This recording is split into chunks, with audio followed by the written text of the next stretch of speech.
తెలుగు అస్ట్రోలైబ్ ఛానల్లోకి స్వాగతం. ఈరోజు మనం కన్య రాశి వారి గురించి తెలుసుకుందాం.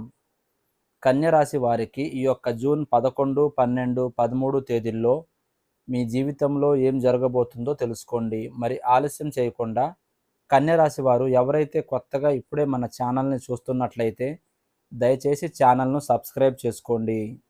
ఈ రాశి వారికి ఈ యొక్క నెలలో 11, 12, 13 తేదీల్లో మీ జీవితంలో ఏం జరుగుతుంది, అలాగే మీరు చేయవలసిన చిన్న చిన్న పరిహారాలు, ఈ విషయాలన్నీ కూడా ఈరోజు మనం వీడియో ద్వారా తెలుసుకుందాం. ముందుగా అయితే ఈ రాశి వారి యొక్క వ్యక్తిత్వాన్ని, అలాగే ఈ రాశి వారి యొక్క మనస్తత్వం, గుణ లక్షణాల గురించి తెలుసుకుందాం. ఈ రాశి వాళ్ళు చాలా మంచి స్వభావం గలవారు. అంతేకాకుండా ఏదైనా కానీ అంటే చాలా గోప్యంగా ఉంచిన వ్యవహారాలు ఏదైనా కానీ చాలా గోప్యంగా ఉంచేటటువంటి ప్రయత్నం చేస్తారు. కానీ అది మాత్రం వీరికి వర్కౌట్ అనేది అవ్వదన్నమాట. అంటే ఏదో ఒక విషయాన్ని ఎవరో ఒకరి ద్వారా వెల్లడి చేయడం వీరికి అలవాటుగా మారిపోతుంది. ఆ విధంగా వీరు చాలా సార్లు ఎన్నో సమస్యలను కూడా కొని తెచ్చుకున్న వారయ్యారు. అయితే మీ జీవితంలో ఈ 3 రోజుల్లో చాలా మలుపులు తిరుగుతుంది. మరి అవేమిటో తెలుసుకుందాం. రాశి చక్రంలో 6వ స్థానంలో కన్య రాశి ఉంటుంది. ఉత్తర 2, 3, 4 పాదాలు, హస్త 1, 2, 3, 4 పాదాలు, చిత్త 1, 2 పాదాల్లో జన్మించిన వారు కన్య రాశి వారికి చెందుతారు. రాశి చక్రములో 12 కూడా కన్య రాశికి ఎంతో చక్కని ప్రత్యేకమైన స్థానం ఉంటుంది. ఇక ఈ రాశికి అధిపతి బుధుడు. అందువలన ఇందులో జన్మించిన వారు చాలా తెలివిగాను, అందంగాను ఉంటారు. అంతేకాకుండా ఈ రాశిలో పుట్టిన వారిపై బుధుడు కూడా గరిష్టమైన ప్రభావాన్ని చూపిస్తాడు. ఇక వీరిలో ఉండేటువంటి అద్భుత లక్షణం ఏ పనైనా కానీ, వ్యవహారాలైనా కానీ చక్కగా పూర్తి చేస్తారు. ఎక్కువ సాంప్రదాయవాద ఆలోచనలు కలిగి ఉంటారు. ఈ రాశిలో జన్మించిన వారు కొత్త వస్తువులను తయారు చేయడంలో కూడా గొప్ప నిపుణులే. ఆకర్షణీయమైనటువంటి రూపాన్ని కలిగి ఉంటారు. చూడడానికి అందంగా ఉండడమే కాకుండా ఇతరులపై ఆధారపడి జీవించడానికి ఇష్టపడరు. ఎప్పటికప్పుడు స్వేచ్ఛను కోరుకుంటూ ఉంటారు. అయినప్పటికీ ఎవరిని కూడా కించపరచడం కానీ, వ్యతిరేకించడం కానీ అలాంటివి చేయరు. పరిస్థితులకు తగిన విధంగా తమను తాము మార్చుకునేటువంటి సత్తా ఈ రాశి వారికి ఉంటుంది. అలాగే ఈ రాశివారు ఎవరైతే ఉన్నారో స్వతహాగా చాలా ఎమోషనల్‌గా ఉంటారు. అయితే వీరికి మొహమాటం కూడా చాలా ఎక్కువే అని చెప్పుకోవాలి. దీని కారణంగా కొన్నిసార్లు వీరు ఇబ్బందులకు గురయ్యేటువంటి అవకాశాలు కూడా ఉన్నాయి. జ్ఞాపక శక్తి కూడా చాలా అధికంగా ఉంటుంది. ఆచార వ్యవహారాల్లో చాలా నిజాయితీగా ఉంటారు. వీరికి ఉన్నటువంటి సంకల్ప సిద్ధి కూడా చాలా గొప్పదని చెప్పుకోవచ్చు. ఎన్ని ఆటంకాలు కలిగినా వీరు అనుకున్నటువంటి పనిని దిగ్విజయంగా పూర్తి చేస్తారు. అలాగే ఓటమిని అస్సలు అంటే అంగీకరించరన్నమాట. ఇక ఇప్పుడు వీరికి 3 రోజుల్లో ఎలా ఉండబోతుంది? ఏం చేయాలి? అలాగే చేయవలసినటువంటి చిన్న చిన్న పరిహారాలు, ఈ విషయాలను కూడా మనం క్షుణ్ణంగా తెలుసుకుందాం. వీడియోని ఎక్కడ కూడా స్కిప్ చేయకుండా చివరి వరకు చూస్తేనే మీకు అర్థమవుతుంది. ఈ రాశి వారిలో ఎన్ని మంచి లక్షణాలు ఉన్నప్పటికీ ఇతరులకు సహాయం చేసేటువంటి గుణం వీరికి అధికంగా ఉంటుంది. కాబట్టి వీరికి శత్రువర్గం కూడా చాలా ఎక్కువేనని చెప్పుకోవాలి. ఎందుకంటే వీరి దగ్గర అన్నీ నేర్చుకున్న వారే వీరిపై తిరుగుబాటుతనం చేస్తూ ఉంటారు. కాబట్టి ఇటువంటి విషయాల్లో కొంచెం మీరు జాగ్రత్తగా ఉండాలి. చాలామంది మిత్రులను, శ్రేయోభిలాషులను సంపాదించుకోగలుగుతారు. అలాగే ఈ రాశిలో పుట్టినవారు చాలా గొప్ప అంటే ప్రముఖమైనటువంటి వ్యాపారవేత్తలు, రాజకీయ రంగంలోనూ అలాగే అన్ని విధాలుగా కూడా మంచి రంగాల్లో వీరికి అవకాశాలు ఎప్పుడు కూడా తలుపు తడుతూ ఉంటాయి. అధికమైనటువంటి ప్రాధాన్యతలను మీరు పనులపై చూపిస్తూ ఉంటారు. అంటే అనవసరంగా చర్చలు జరపడం కానీ, అనవసరంగా సమయాన్ని వృధా చేయడం కానీ వీరికి అస్సలు ఇష్టం ఉండదు.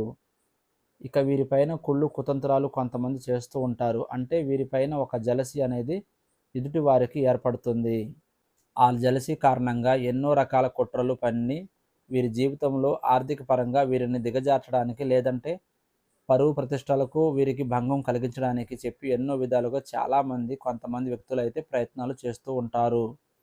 అయినప్పటికీ కూడా ఈ రాశివారు ఉన్నటువంటి దైవబలం కారణంగా మిగతా అందరికీ కూడా దైవబలం అనేది ఉంటుంది. కానీ ఈ రాశి వారికి ఏంటంటే కొంచెం ఎక్కువ దైవబలం అనేది ఉంటుంది. ఎందుకంటే వీరికి కుట్రలు, కుతంత్రాలు చేత కాదు. ఏదైనా కానీ ముక్కుసూటిగా మాట్లాడతారు. మొహమాటం చాలా ఎక్కువ. ధర్మపరంగా, న్యాయపరంగా వీరి జీవితం అనేది ఉంటుంది. కాబట్టి ఎప్పుడు కూడా ఎవరిని కించపరిచే విధంగా కానీ, లేదంటే అనవసరంగా ఎవరినైనా దూషించడం కానీ, ఎవరినైనా కానీ వారి పనిని అడ్డు తగిలే విధంగా కానీ చేయడం వీరికి అస్సలు ఇష్టం ఉండదు. కాబట్టి వీరు ఏం చేసినా చేయకపోయినా న్యాయపరంగా వీరు జీవిస్తున్నారు కాబట్టి ఈ రాశి వారిపై దైవబలం అనేది చాలా పుష్కలంగా ఉంటుంది. ఇక ఈ రాశి వారు కొంతమంది వ్యక్తుల కారణంగా కొన్ని నష్టాలను కూడా ఎదుర్కొన్నటువంటి ఆ దాఖలాలు పోలేదు. కొన్ని కొన్ని సందర్భాల్లో కొంతమందికి సూరిటీ సంతకాల వల్ల కూడా చాలా మోసపోయినటువంటి సూచనలే మీ జీవితంలో కనిపిస్తున్నాయి. ముఖ్యంగా మీ యొక్క జీవితంలో ఎన్నో సమస్యలు, ఒడిదుడుకులు అలాగే మిమ్మల్ని ఎంతగానో బాధించేలా గురిచేశాయి. ఇక మీదట మీకు అన్ని మంచి రోజులే రాబోతున్నాయని చెప్పుకోవచ్చు. అంటే ఈ 2025వ సంవత్సరం ఈ నెలలో 11, 12, 13 తేదీల్లో మీ ఇంట్లో ఉన్నటువంటి ఒక శక్తి అంటే ప్రతికూలమైనటువంటి శక్తి అనేది ఉందండి. ఆ శక్తి అనేది బయటకు వెళ్ళబోతుందని చెప్పుకోవాలి. కాబట్టి ఆ నెగెటివ్ ఎనర్జీ అనేది బయటకు వెళ్ళిన తర్వాత మీ మనసు అలాగే మీరు చేసేటువంటి పనులన్నీ కూడా ఖచ్చితంగా చాలా జాగ్రత్తగా, ఆనందంగా మీరైతే జరగడం చూస్తారు. అయితే మీ యొక్క జీవితంలో అనేక రకాలైనటువంటి శుభ ఫలితాలను మీరు తప్పకుండా పొందబోతున్నారు. ముఖ్యంగా మీపై నరదృష్టి అనేది కూడా చాలా ఎక్కువగా ఉంది. మీపై మీ యొక్క అంటే మీ జీవితంపై ప్రభావం చూపిస్తూ వస్తుంది. నరుల దృష్టికి నల్లరాయి కూడా పగిలిపోతుందనేది సామెత ఉంటుంది కదా! అంతటి ప్రభావం అనేది మానవుడి యొక్క కంటి చూపుతో ఉంటుంది. కాబట్టి ఈ రాశి వారిపై చెడు దృష్టి కారణంగా ఇప్పటి వరకు మీ జీవితంలో ఎన్నో రకాల ఇబ్బందులను, సమస్యలను కూడా మీరు ఎదుర్కోవడం జరిగింది. కాబట్టి ఈ విషయంలో కొంచెం జాగ్రత్త వహించవలసి ఉంటుంది. నరదృష్టి కారణంగా కొన్ని మీరు ఇబ్బందులను కనుక ఎదుర్కొంటూ ఉన్నట్టయితే తప్పకుండా మీరు ఆదివారం నాడు ఉప్పు, ఆవాలతో దిష్టి తీసివేసుకోవడం, ఎర్ర నీళ్లతో దిష్టి తీసివేసుకుంటూ ఉండడం ఇలాంటివన్నీ కూడా చేసుకుంటూ ఉండండి. ఎందుకంటే మీపై ఉన్నటువంటి నరదృష్టి, నరఘోష ఇవన్నీ కూడా పూర్తిగా తొలగిపోతాయి. కొన్ని సందర్భాల్లో వీటి వలన మీరు బాధలు, సమస్యలు, మానసిక అశాంతి కూడా పొందినటువంటి దాఖలాలు కూడా కనిపిస్తున్నాయి. కాబట్టి నరదృష్టి అనేది తొలగించుకోవడానికి తప్పకుండా ప్రయత్నం చేయండి. అలాగే ఎంతో కాలంగా తీరనటువంటి సమస్యలు, పరిష్కారాలు, మార్గాలు దొరక్క మీరు ఎన్నో రకాలుగా బాధల్ని ఎదుర్కొంటున్నారు. మీ జీవితంలో ఈ నెలలో ఈ 3 రోజుల్లో మీ ఇంట్లో దాగి ఉన్నటువంటి ప్రతికూల శక్తి అనేది తప్పకుండా బయటకైతే వెళ్ళిపోతుంది. కాబట్టి అది వెళ్ళిన తర్వాత మీ మనసు అలాగే మీ పనులు అలాగే మీ జాతకం పూర్తిగా మారిపోతుందని చెప్పుకోవచ్చు. కొన్ని సందర్భాల్లో ఖచ్చితంగా మన ఇంట్లో దాగి ఉన్నటువంటి నెగెటివ్ ఎనర్జీ ఉండడం వల్ల మనం అనుకున్నటువంటి పనులు అలాగే కుటుంబ సభ్యుల యొక్క జీవితంలో అనేక రకాలైనటువంటి సమస్యలు ఎదురుపడడం సర్వసాధారణం. కాబట్టి అటువంటి ప్రతికూల శక్తులు ఏవైతే ఉంటాయో వాటిని తప్పకుండా బయటకు పంపించేందుకు మన వంతు మనం ప్రయత్నం అయితే చేసి తీరాలి. అంటే ఆరోగ్యపరంగా ఆర్థిక ఇబ్బందులు బాధిస్తాయి. ముఖ్యంగా చదువు, వృత్తి, ఉద్యోగం, వ్యాపారానికి సంబంధించి అనేకమైనటువంటి సమస్యలు అనేవి వెంటాడుతూ వేధిస్తూ ఉంటాయి. ఈ విధంగా ఈ రాశి వారి జీవితంలో కూడా చాలా రోజుల నుండి ఎక్కువగా జరుగుతూ వస్తున్నాయని చెప్పుకోవాలి. మీరు ఎవరి దగ్గర సహాయాన్ని అర్థించలేదు. కానీ ఎవరైనా కానీ సహాయం చేయాలని చెప్పి కూడా మిమ్మల్ని చూసి అనుకోలేదు.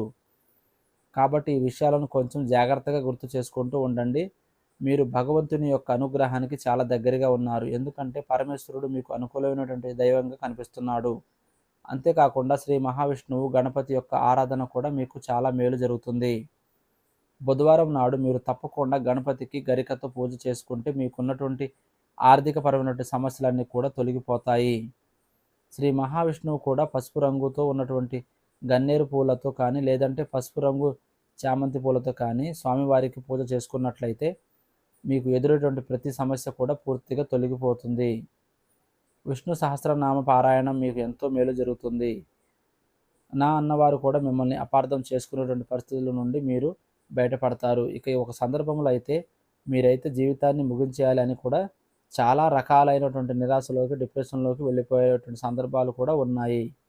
అయితే ఈ రాశివారి జీవితంలో రాబోయేటువంటి ఈ 3 రోజుల్లో అద్భుతాలైతే జరగబోతుందని చెప్పుకోవాలి. ఎందుకంటే మీ ఇంట్లో దాగి ఉన్నటువంటి నెగెటివ్ ఎనర్జీ అనేది ఇంట్లో గూడు కట్టుకొని ఉందని చెప్పుకోవాలి. కాబట్టి ముఖ్యంగా మీ ఇంట్లో పనికిరాని విరిగిపోయినటువంటి ఏదైనా వస్తువులు ఉంటే తప్పకుండా ఈ మాసంలో వాటిని తీసి వెంటనే బయట పడేయండి. ఎందుకంటే ఈ విధమైనటువంటి విరిగిపోయినటువంటి ప్లాస్టిక్ వస్తువులు కానీ, లేదంటే బకెట్లు కానీ, విరిగిపోయినటువంటి గాజు వస్తువులు కానీ మీ ఇంట్లో అస్సలు ఉంచుకోకూడదు. అలాగే దైవానికి సంబంధించినటువంటి విషయాల్లో కూడా జాగ్రత్తగా ఉండాలి. అలాగే స్త్రీలు ముఖ్యంగా నిండుగా ఉండాలి. చేతి నిండా గాజులు ధరించి చక్కగా చూసేందుకు లక్ష్మీ కళ ఉట్టిపడేలా కనిపించాలి. ఆ విధంగా మీరు ఉండడం వల్ల మీ ఇంట్లో ఉన్నటువంటి ప్రతికూలమైనటువంటి శక్తులన్నీ కూడా బయటకు వెళ్ళడం ద్వారా మీ మనసు ప్రశాంతంగా ఉండడమే కాకుండా మీరు అనుకునేటువంటి ప్రతి పనుల్లో కూడా మీకైతే తప్పకుండా విజయం అనేది దక్కుతుంది. మనోబలంతో మీరు చేపట్టేటువంటి ప్రతి కార్యక్రమం కూడా ఈ 3 రోజుల్లో మీకు దిగ్విజయంగా మీరైతే పూర్తి చేస్తారు. మీకు సోమవారం కూడా చాలా అనుకూలమైన రోజు కాబట్టి సోమవారం నాడు శివాలయానికి వెళ్ళి పరమేశ్వరుడు యొక్క దర్శనం తప్పకుండా చేసుకోండి. అలాగే మిమ్మల్ని అనేక ఆర్థిక సమస్యల నుండి కూడా పరమేశ్వరుడు ఉపశమనం పొందే విధంగా మంచి అవకాశాలు మీకు కల్పిస్తాడు. అలాగే ఏ విషయాన్ని కానీ సామరస్యంగా మీరు పరిశీలించుకోవడం మంచిది. ఉన్న చోట ఉంటూనే మిమ్మల్ని అమాంతంగా కొత్త ప్రపంచంలో కొంతమంది పడేయాలని చెప్పి చూస్తున్నారు కాబట్టి ఈ విషయాల్లో కొంచెం జాగ్రత్త వహించండి. ఈ విధంగా అయితే ఈ రాశి వారికి ఈ 3 రోజుల్లో కూడా చాలా అనుకూలమైన రోజులుగా చెప్పుకోవచ్చు. ఈ కన్య రాశి వారి యొక్క జాతక ఫలితం ఎలా ఉంటుందో తెలుసుకున్నారు కదా. మా వీడియో కనుక మీకు నచ్చినట్లయితే లైక్ చేయండి. మా ఛానల్ని సబ్స్క్రైబ్ చేసుకోండి.